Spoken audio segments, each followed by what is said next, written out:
নমস্কার বন্ধুরা, তৃষ্ণা রান্নাঘরে আপনাদের সকলকে স্বাগত জানাই। আজ আমি আরও একটা মাছের রেসিপি নিয়ে এসেছি, পাঙ্গাস মাছ ভুনা। তো এই মাছটা অনেকেই একটু পছন্দ করেন না, তো বিশেষভাবে রান্না করলে কিন্তু এই মাছটা খুব ভালো হয় খেতে। তা আমি আজকে যেভাবে দেখাবো সেভাবে যদি রান্নাটা করেন তাহলে খেতেও খুব ভালো হবে, আর কোনো রকম কোনো গন্ধ লাগবে না। প্রথমেই আমি মাছটা দেখুন ম্যারিনেট করে নিয়েছি। মাছের পিসগুলোর মধ্যে দিয়েছি লবণ, হলুদ গুঁড়ো আর সামান্য একটু লাল লঙ্কা গুঁড়ো, আর দিয়েছি একটা ছোট সাইজের পুরো লেবুর রসটা। এগুলো দিয়ে ভালো করে মাছটাকে মেখে নিয়ে রেখে দিয়েছি আধ ঘন্টা মতো। এবারে আমি রান্নাটায় চলে যাচ্ছি। প্রথমে আমি মাছগুলো ভেজে নেব।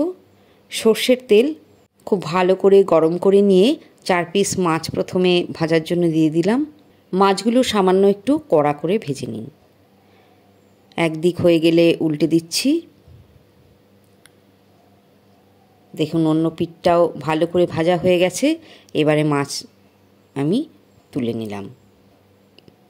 এবারে ওই তেলেই আমি 10-12 পিস আলুর টুকরো দিয়ে দিলাম। একটু লম্বা লম্বা করে কেটে নিয়েছি। আলুগুলোকেও বেশ লাল লাল করে ভেজে নিতে হবে।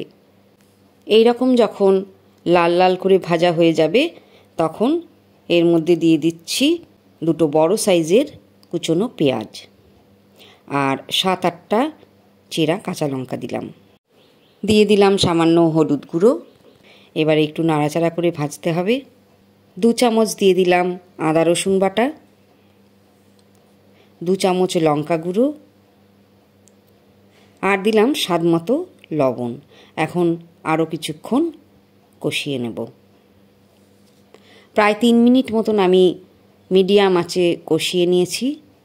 এখন দিয়ে দিলাম একটা বড় সাইজের টমেটোর টুকরো, 1 চামচ ধনে গুঁড়ো দিলাম, আর 1 টেবিল চামচ জিরে গুঁড়ো দিলাম। সামান্য একটু জল দিয়ে দিচ্ছি। এখন 5 মিনিট মতন কষিয়ে নিতে হবে। ঢাকনা বন্ধ করে দিলাম, আঁচ দিলাম কমিয়ে। দেখুন 5 মিনিট কম আঁচে কষানোর পর ফিরে এলাম। ঢাকনা বন্ধ করে দেওয়ার কারণে আলুগুলোও বেশ নরম হয়ে গেছে, তেল ছাড়তে শুরু করেছে। এবারে আমি 1 কাপ জল দিয়ে দিচ্ছি।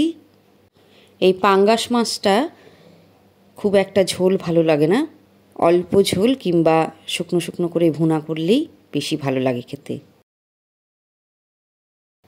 নেড়ে দিচ্ছি একবার ভালো করে। এবারে ভেজে রাখা মাছের পিসগুলো দিয়ে দিলাম। নাড়াচাড়া করে পিসগুলো একটু ওলট পালট করে দিচ্ছি। আবারও আমি 3 মিনিটের জন্য ঢাকনা বন্ধ করে রান্না করব। 3 মিনিট পর দেখুন ঝোল অনেকটাই শুকিয়ে এসেছে। একদম গায়ে গায়ে যখন হয়ে যাবে তখন ছড়িয়ে দিতে হবে অল্প কিছু তাজা ধনেপাতা। আপনারা চাইলে আরও একটু শুকনো শুকনো করে ঝোলটা শুকিয়ে নিতে পারেন। গরম গরম ভাতের সঙ্গে পরিবেশন করবেন, খুবই ভালো লাগবে খেতে। তো রেসিপি কেমন লাগলো জানাবেন কমেন্টস করে। যদি ইউটিউবে থাকেন তাহলে প্লিজ সাবস্ক্রাইব করবেন, আর যদি ফেসবুক পেজে দেখেন তাহলে ফলো করার অনুরোধ রইল। ভালো থাকবেন, সঙ্গে থাকবেন।